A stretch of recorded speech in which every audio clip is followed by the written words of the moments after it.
There are 6 things the Lord hates, and 7 that are detestable to him. Haughty eyes, a lying tongue, hands that shed innocent blood, a heart that devises wicked schemes, feet that are quick to rush into evil, a false witness who pours out lies, and a person who stirs up conflict in the community. 6 things God hates and 1 that he finds detestable. Therefore, if I do the math, that makes 7. And this sermon series is only supposed to be 6 weeks long because we got other things we are supposed to be looking at starting in just a very few weeks. So that means somewhere along the way I got to double up and we've got to figure out how to pull 2 of these things together. And today, it's that day. Because today we're going to handle what should have been number 2, the one that we skipped, a lying tongue. But we're also going to handle a false witness, one who pours out lies. Not laws, lies. Maybe sometimes the laws are lies, I don't know, but they pour out lies. And it makes sense to combine the 2 because both of these are dealing with this idea of deception. And I decided to bring 2 to 6 instead of 6 to 2 because we are coming off our wonderful sermon last week where we talked about gossip. And well, since we were already in the region of our mouth, I just thought it would be easier just to stay put. And we're going to finish up our discussion on our tongue. And today we're going to talk about this idea of lying. And the first thing that pops into my head when I'm reading this, why 2 hates, God?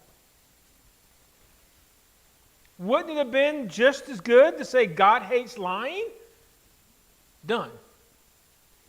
I mean, after all, it did make the top 10 list according to Exodus chapter 20, verse 16. You shall not give false testimony against your neighbor. And so this is yet another form of lying. It's called slander. And this idea of thou shalt not lie, well, it definitely was reinforced in Leviticus. It says, do not steal, do not lie, do not deceive one another, do not swear falsely by my name, so profane the name of God. I am the Lord. So essentially all of this is saying is God doesn't care much for lying. In fact, it says he hates lying. Now, the second verse is the second idea is kind of one that we want to focus on because that says, it's talking about this word witness. And well, a witness is defined as a person who sees an event, typically a crime or accident, take place. So you're a witness. And it talks about the idea that we're not supposed to be false witnesses, and maybe we should understand that there are actually 3 ways that we could be a false witness. You could have saw it, and you refuse to tell the truth about what you saw. So wouldn't that make you a false witness? If I saw an accident out here, and the police officer said, well, did you see what happened? And I'm like, you know what, I don't want to get involved in this. I don't have time for court dates. No, sir, I didn't see a thing. Nope, there was a tree in my way, or the door was shut, or I had my eyes shut. Doesn't that make me a liar? Because I saw something that I'm now refusing to talk about. Of course, I could go the other way. You did not see it, however you lie and say you did. So that would also be an issue, right? If I'm a witness, but I really wasn't a witness because I didn't really see what happened, but I heard what happened. Somebody told me about it, and I stepped forward and said, I'm going to be a witness and tell you about what happened because I saw it. That's a lie, right? So what's the third way? Yeah, we'll talk about that in just a few moments. But what we need to know is that the idea of a witness is incredibly important to the community of Christ. How important? Listen to these verses. Acts chapter 1, verse 8. But you will receive power when the Holy Spirit comes on you, and you will be my witness in Jerusalem and in Judea and in Samaria and to the ends of the earth. Acts 28:23. They arranged to meet Paul on a certain day and came even in large numbers to the place where he was staying. He witnessed to them from morning until evening, explaining about the kingdom of God from the law of Moses and from the prophets. He tried to persuade them about Jesus. Hebrews chapter 12, verse 1 says, "Therefore, since we are surrounded by such a great cloud of witness, let us throw off everything that hinders the sin that so easily entangles, and let us run with perseverance the race marked out for us." And well, Psalm 66:16 says, "Come and hear, all you who fear God. Let me tell you what he has done for me." So it's important to remember, while God does hate all lying, lies that impact our ability to be a credible witness have a special emphasis amongst these 7 hates. So now let's just back up for a moment and let's just give you the basic lying lesson. What does lying mean? It's marked by containing untrue statements. However, I've discovered something. Lying for us doesn't always mean we lied. Huh? Sure. We have white lies, right? Those aren't really lies, right? We're just trying to save somebody's feelings, right? It's just a little bitty, teeny, tiny white lie. We have fibbing, which means that you tell lies often, but again, they're not harmful, right? They're okay. We have this term where we like to talk about, there we go, leading me on, which is when someone lies to you for a long time or creates a story that seems real but is fake. Did you know truth was kind of flexible? After all, we can bend the truth, right? To slightly change the truth in order to make it more palatable or make it fit with a particular situation. We can put on a false front, which is to pretend to be something that you're not.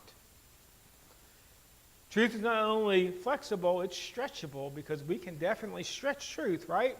Which means to exaggerate the truth and, well, tell a lie. And then these are our favorites, okay? It's called blowing smoke, right? Blowing smoke is when someone who is not being truthful is trying to deceive someone else. So I'm not really telling a lie. I'm just kind of making a lot of chaos and confusion so that you can't see what I'm saying. So it becomes a lie. And again, if I don't want to be lying, I got another solution to it, right? I can tell you a half-truth, which just means a statement that conveys only part of truth, especially one used deliberately in order to deceive someone. And here's the thing. These are all actions that we connect with lying. But the interesting thing is God just has one term. It's all lying. It's all lying. I mean, if I'm not being honest, if I'm not embracing truth, then it is a lie, plain and simple. And Jesus tells us all lies have the exact same origin. You belong to your father, the devil, and you want to carry out your father's desires. He was a murderer from the beginning, not holding to the truth, for there is no truth in him. When he lies, he speaks his native tongue, for he is a liar and the father of lies. So Jesus says that our lying tongue actually came from not God, but Satan. And he reminds us way back at the start of the garden, well, this is the origin of all lies. You will not certainly die. This is Satan talking through the serpent. The serpent said to the woman, "For God knows that when you eat from it, your eyes will be opened and you will be like God, knowing good and evil." So this lying thing is actually what sets up so much of the issues that we seem to have. And we just need to remember straight up, when you lie, you're carrying out his desires. I'm not talking about God. You are actually carrying out Satan's will. Because in the end, we know lies do not come from truth, right?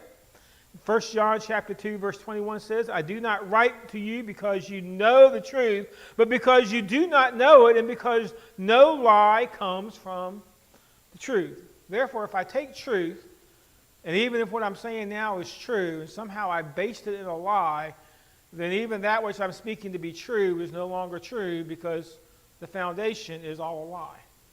That's important for us to remember. Because a lot of times we start telling what we think is true, but when we dig very much deeper into it, well, what I'm saying now is true, but you know what? It's got some things that just are not true in the background of it. Lies are in the moment.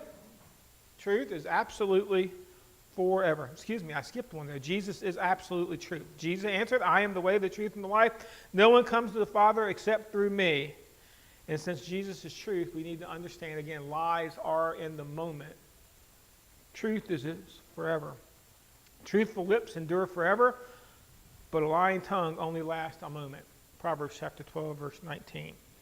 So if you get nothing else out of this sermon and you just want to chop it in half and you only want to listen to the first part of it, understand when lies pour out of your mouth, you are damaging your credibility. You are damaging your ability to actually let people see the truth that's supposed to be living in you. But there's another side of it, that second part of the verse. 1 John chapter 2, verses 3 through 5. This is what it reads. We know that we have come to know him if we keep his commands. Whoever says, I know him, but does not do what he commands is a liar. By the way, I did not write this. Don't email me later and say that was a mean statement. Don't tell me that John wrote this. And what he's saying is that if you say, I know him, but you don't keep his commands, he says you're a liar. And then he goes a step further. He says, and the truth is not in that person. But if anyone obeys the word, the love of God is truly made complete in them. This is how we know we are in him. Whoever claims to live in him must live as Jesus did. Oh, this just got a whole lot harder, right? This isn't just about thou shalt not lie. This is the fact that not all lies come out of my mouth. I mean, if I'm just trying to tell the truth, let me tell you something. I learned this very young, at a very young age. Just be careful how you word things and you're always telling the truth. You know, you just got to be careful of the verbs that you use and the nouns that you use when your parents ask you questions. And then you can deny what you did and you told the truth and you told the whole truth. And maybe you told nothing but the truth. But the thing is not all lies come from my mouth. Notice in Proverbs 6:19 it says they pour out. Now, other translations like to use the words like speaketh, declares, and breathe out. So therefore, there is an emphasis on what I say. But that NIV verse, I like it because it says that I can lie with more than my mouth. So how does this work? Well, according to John, he says that I can absolutely, positively lie with my actions. Whoever says, I know him, but does not do the commands is a liar, and the truth is not in that person. So John makes this very plain and simple for us, folks. If your mouth says one thing, but your lifestyle does not match, you are lying. Interesting. That means I can come up here all I want and tell you I'm blue, I'm blue, I'm blue, I'm blue. Guess what? I'm not blue. My action, it doesn't fit. What I'm saying doesn't fit with what everybody is seeing. And so therefore, either I am totally deceived and I can't understand what blue is, or I'm trying to convince you of something that is totally not true.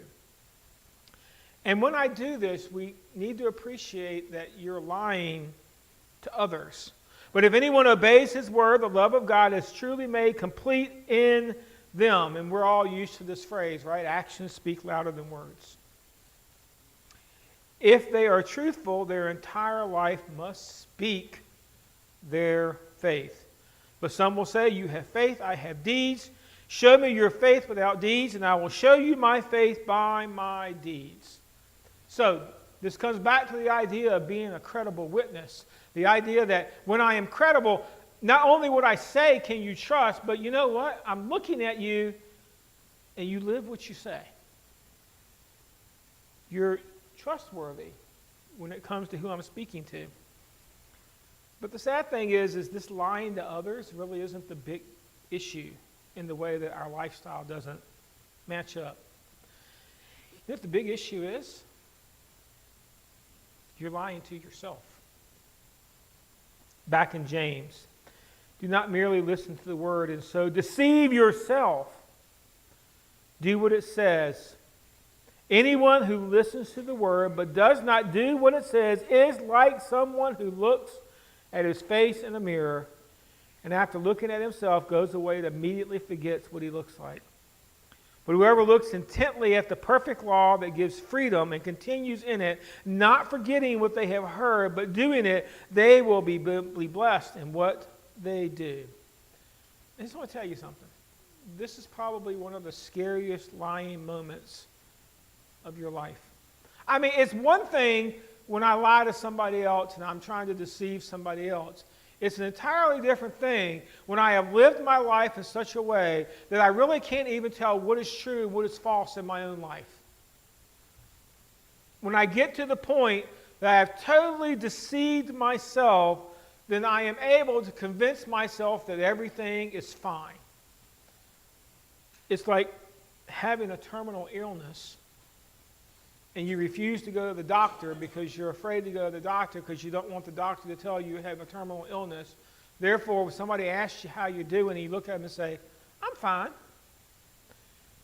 And if you say that long enough, eventually maybe even you start to believe it, and then you start thinking, I don't need to make any changes. I'm fine. From a spiritual perspective, maybe you quote a scripture. Maybe you point to some religious ritual to create your assurance. Here's the thing. Jesus didn't split any hairs here, folks. Jesus says that's not enough. Matthew chapter 16, verse 24. I know you're familiar with this verse because we quote it here a lot. Then Jesus said to his disciples. Now, what was a disciple? The disciple was the one that said, I'm following Jesus. Whoever wants to be my disciple, so whoever wants to be disciple going forward, must deny themselves, take up their cross, and follow me. And when he uses that word, follow me, he is using this word, obedient. You didn't get to follow Jesus and do it wherever you wanted to do, however you wanted to do it, right? Jesus had some very specific ways that he did things. You didn't get to say, I'm following Jesus, and Jesus goes right and you go left. That's not following. That's something, but it's not following. You didn't get to stop Jesus along the way and say, you know, Jesus, I think it would be a lot more efficient if you did it my way. And actually expect that Jesus is going to do it your way. You see, this idea of following simply means if you keep my commands, you will remain in my love just as I have kept my Father's commands and remain in his love. And that, my friends, is a community impact moment. From my mouth perspective, the things that flow out of my mouth. Lying tongues break trust and ruins the relationships. If you want a really good lesson on this, I tell you what, just take the word lying and take last week's sermon and listen to it again. And just take out the word gossip and just plug lying right in there. Okay? Because both of them connect to your mouth. So if I'm lying, I am going to definitely break and ruin the relationships inside the church. Because eventually, your lie is going to find you out.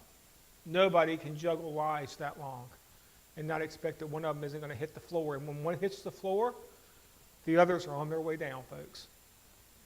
But again, this really isn't about that, because I think we all pretty much understand that lying from my mouth is a bad thing.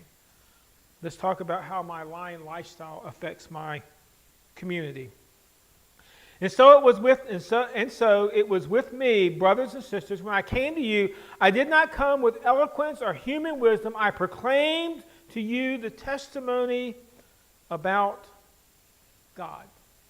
So I went through this phase in my TV watching that I know everybody here has probably been through it, especially if you're around my age. It was called a Law and Order addiction. Okay, the show was on for 20-some years, and there are a couple television channels that seem to like to air Law and Order 24/7. And so if you sit there and you watch long enough, then you kind of become an addict to it. Even though you've seen the episode and you know how it's going to end, you want to watch it again and again and again and again. And so the thing is I learned some things from those shows. Because if you've ever seen a court show, you know they always start off that, are you telling the truth, the total truth? And nothing but the truth. And when the good defense lawyers got up there and they had the witnesses up there that were trying to tell the truth, and they knew that they were telling the truth, where did they go? They attacked their credibility. Wow. They didn't talk about what you were saying at the moment. They dug back into your past. They said, do you remember the time you did this? Well, because of that, you're not credible. Or you remember the time when you did this? Because of that, that ruins your credibility. And they would systematically line up the things that you did in your past to dissuade what you're telling the truth about right now. They're trying to convince the jury you are not to be trusted, not because you're lying now, but because you lied in the past. And in the end, your testimony will hinge not on whether you're telling the truth, but whether you are an actual truthful person. You see, this is why truth matters so much in our community. Because we have a responsibility, folks. Hebrews chapter 4, verse 10 says, for we have also had the good news proclaimed to us. So the good news, that would be the gospel. That would be about Jesus. That would be about the person that came in and changed my life. The person that came in and showed me what it means to have a relationship with God. That person has been brought to me through good news. And here's the thing. I didn't just stumble across this. Do you know how I became a Christian? People. I can draw you the map, and I have drawn the map. It connects from one person to another. I was like the baton these people were handing off until they finally got me to where they needed me to be. And we need to understand that. And the moment my testimony cannot be trusted, well, it says, just as they did, but the message they heard was of no value to them because they did not share the faith to those who obeyed. So think about this for a moment. If one of those people that were in my long line of how I became a Christian, if I found out they were not a truthful individual, then it would have crumbled the entire deck of cards. If I found out that their life didn't match what they were telling me in a major kind of way, then you do understand that's going to make everybody's job a lot harder. Everybody in the community will suffer from this fact because guess what? Our testimony is completely valuable to our community. If we want to go out and we want to reach the lost world, we can't just go out there and tell them Jesus saves, Jesus is God, I believe in Jesus. No, you have to be able to show them through your life. When you proclaim or witness about Jesus, it's all about your believability. Because trust me, he's not coming down and standing beside you at that moment and say, see, here's the nail prints, here's the feet prints, check my side, it's all been done. They're telling you the truth. You need to no, it's all going to be based on whether or not they can believe what you are saying. This is why Solomon tells us in Proverbs chapter 22, verse 1. A good name is more desirable than great riches. To be esteemed is better than silver or gold. So that means my ability to have a testimony where I can share to people and I can say, I am living this, and you're looking at me, and you know it's true, and you can hear it. By the way, go ahead and check the record. Yeah, you're going to find some things in my past, and we can talk about the things in my past. But let's talk about where my life has been since I have connected it to Jesus. Am I truthful about what I say? When I tell somebody I'm going to do it, do I do it? When I find out something in Scripture that says this is how you're supposed to live this Christian life, do I brush it off to say, well, that's inconvenient, or do I actually change the way I'm living my life? This lying thing is a lot more than what comes out of your mouth, folks. In fact, Peter tells us, and I'm sure you're familiar with this verse also, because we mentioned this one a great deal around here also. Live such good lives among the pagans. So let's stop. What is a pagan? It is not a non-Christian necessarily. It is somebody that is living outside of God, which I guess technically we could call that non-Christian, but I don't want to get down into labels. A pagan is just basically somebody that has no belief in God whatsoever. And it says that we're supposed to live such good lives amongst the pagans that though they accuse you of doing wrong, so they're going to look at your lives and they're going to try to create confusion. They're going to tell you that things are wrong. You're going to tell these are bad people. However, it says, I lost my place. Here we are. Okay. They may see your good deeds and glorify God on the day he visits. You realize that day he visits, that's a future date, and it's not happening. That's talking about the second coming.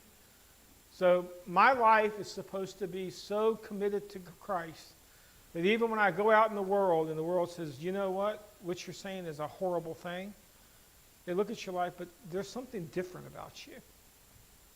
And maybe right now I don't believe as you believe, but I'm interested in finding out what makes you different, what makes you tick. And then they start digging into your life, and they keep digging, and guess who they find at the center of your life? Jesus. And now all of those things that you say actually have truthful meaning to them. That's hard. It's much easier to go out into the world and just like preach a sermon or state a verse and say, you need to believe in Jesus, and just keep on running. But that's not the way this works. I'm sure most of you are kind of like me.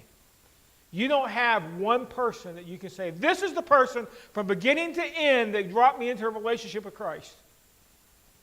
I'm betting you probably have at least 2, probably 4, maybe 5 or 6. All of these people that took the job of passing you down the line so the next person could pick you up and bring you forward. Now start thinking about those people that brought you into the relationship with Christ. What made it so important to you? Because their life matched what they were saying. Not perfectly. They were sinners. I'm sure they had things that they don't want you to remember. But when you looked at the overarching part of their life, folks, they embraced truth. Therefore, each of you must put off falsehood, speak truthfully to your neighbor, for we are all members of one body. I love this verse because it ends in that statement. One body. What you do impacts me. What I do impacts you. You cannot say to your body, I'm sorry, I'm only going to let half of you hurt. That's not what happens. Everything affects it all. So my question today is, do we hate lying as much as God does? It's on the list. Not once. It's on the list twice. Is it important to me that what comes out of my mouth is true? But more importantly, is it important to me what comes out of my life is truthful and truth-based and truth-connected to this man that we called Jesus?